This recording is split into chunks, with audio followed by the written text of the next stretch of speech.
mbichi haiuzwi.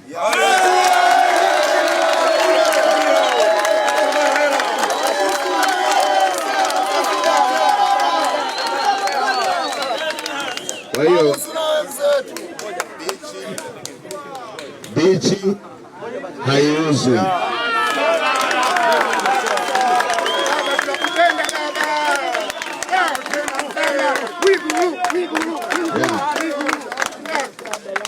Na Mheshimiwa Rais alishakuja hapa akatoa tamko. Hakuna mwingine wa kuja kutoa tamko tofauti na mama alilotoa hapa.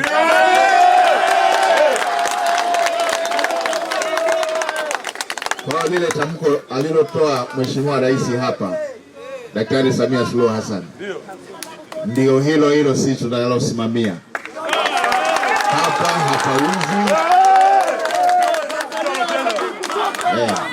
hapauzi.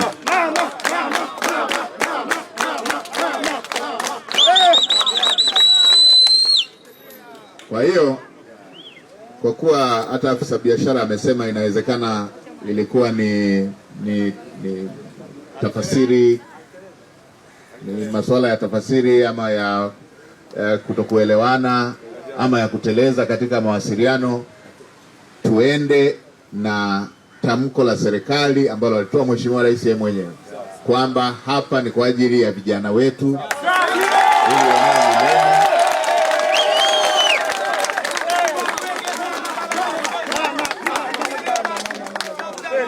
Sasa eneo la pili, jambo la pili, afisa biashara amesema hapa na nilimsikiliza, tutakurudishia tena mwenyekiti. Uliongea tangu mwanzo kwamba ninyi hampingi maboresho, hampingi maboresho, ambalo hata sisi serikali tunaunga mkono maboresho ya aina hii. Na mimi nitawasihi tena, nitaendelea kuwasihi, wala msipinge maboresho, kwa sababu unapokuja ugeni mkubwa kama huo mnatakiwa muatamanishe. Ndio biashara yenyewe hiyo, si ndio hivyo? Mnatakiwa muatamanishe ili waje, wasione ni eneo gumu wao kufika. Mkifanya waone ni eneo gumu kufika, mtakosa wateja. Kwa hiyo la kwanza ni waondolee hofu, hapauzwi,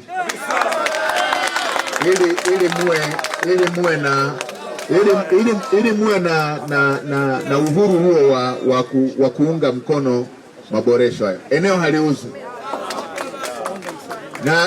Na jambo lingine,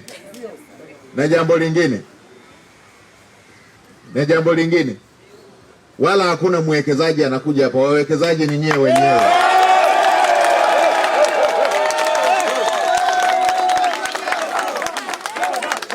Ndio,